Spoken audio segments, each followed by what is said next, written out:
একদিকে যখন উত্তরবঙ্গ সফরে মুখ্যমন্ত্রী মমতা বন্দ্যোপাধ্যায়, তখন একই সময়ে উত্তরবঙ্গে রাহুল গান্ধীর ন্যায় যাত্রা, এবং যে ছবি আমরা দেখলাম জলপাইগুড়ি থেকে রাহুল গান্ধীর ন্যায় যাত্রা এবং শিলিগুড়িতে পৌঁছেছে সেই ছবি আমরা দেখলাম। উত্তরের ন্যায় যাত্রায় রাহুল গান্ধী, যেখানে প্রচুর মানুষ আসেন, কংগ্রেস কর্মী সমর্থকরা আসেন, এবং শিলিগুড়িতে রাহুল গান্ধী, জলপাইগুড়ি থেকে শিলিগুড়িতে রাহুল গান্ধী।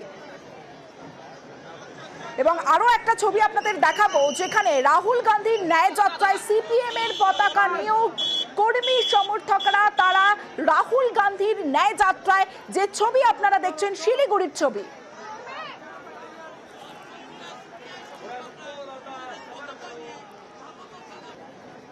শিলিগুড়িতে রাহুল গান্ধী এবং শিলিগুড়িতে রাহুল গান্ধীর ন্যায় যাত্রা, জলপাইগুড়ি থেকে শুরু হয়েছে রাহুল গান্ধীর ন্যায় যাত্রা। আর কি কি কর্মসূচি রয়েছে, কতটা গুরুত্বপূর্ণ বাংলায় রাহুল গান্ধীর এই ন্যায় যাত্রা, জানবো। ইরন রয়েছে আমার সঙ্গে। ইরন, একদমই দেখো, রাহুল গান্ধীর যে ন্যায় যাত্রা সেটা জলপাইগুড়ি হয়ে শিলিগুড়িতে এয়ারভিউ মোড়ের আগে গেছে, কিছুক্ষণ আগে শেষ হলো, এবং সেখানে কিন্তু তিনি জনগণের উদ্দেশ্যে বার্তা দিলেন এবং তিনি স্পষ্ট করলেন যে বাংলায় আগামী দিনে দেশকে পথ দেখাবে, বাংলার দায়িত্ব নিয়ে দেশকে পথ দেখাতে হবে, এবং বাংলায় যে ভালোবাসা তিনি পেয়েছেন এই ন্যায় যাত্রা এসে, সেটা কিন্তু ভোলার নয়।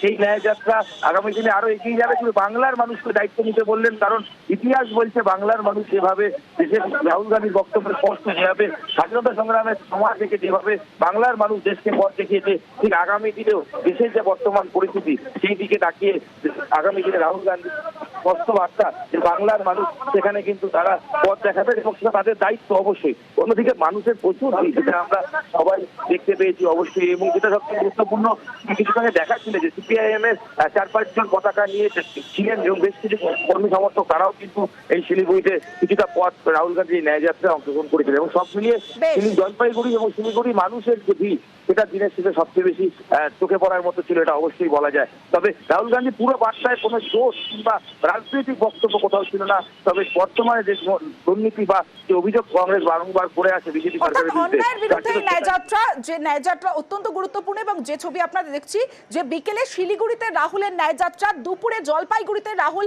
ন্যায় যাত্রা করেন।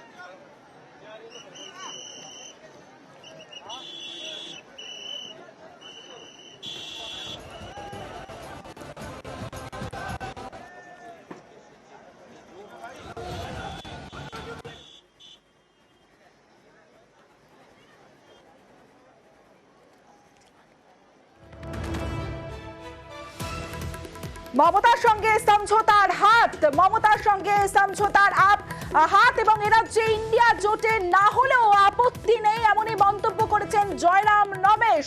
জাতীয় স্তরে ইন্ডিয়ার সাফল্য কংগ্রেসের। इंडिया गठबंधन राष्ट्रीय गठबंधन है, लोकसभा चुनाव के लिए है। राज्यों में मतभेद होते हैं, कंपटीशन होता है, हम लोग एक दूसरे के साथ लड़ते हैं। केरला में हम वामपंथियों के खिलाफ लड़ते हैं, पर राष्ट्रीय स्तर पर हम एक हैं। मेरी व्यक्तिगत राय कुछ भी हो सकती है, पर पार्टी की क्या राय है? पार्टी की ये राय है कि इंडिया गठबंधन को हम मजबूत बनाएंगे। আর এরপরে মমতা বন্দ্যোপাধ্যায়কে ন্যায় যাত্রায় আমন্ত্রণ জানান জয়রাম রমেশ। हम दीदी का बहुत सम्मान करते हैं, बहुत आदर करते हैं, हम उनसे प्रेरणा लेते हैं, पर वो मुख्यमंत्री है, उनके पास समय होगा या नहीं मैं कैसे कह सकता हूँ। अगर उनके पास समय है, मैं समझता हूँ अगर 5-10 मिनट के लिए आ जाए अच्छा होगा।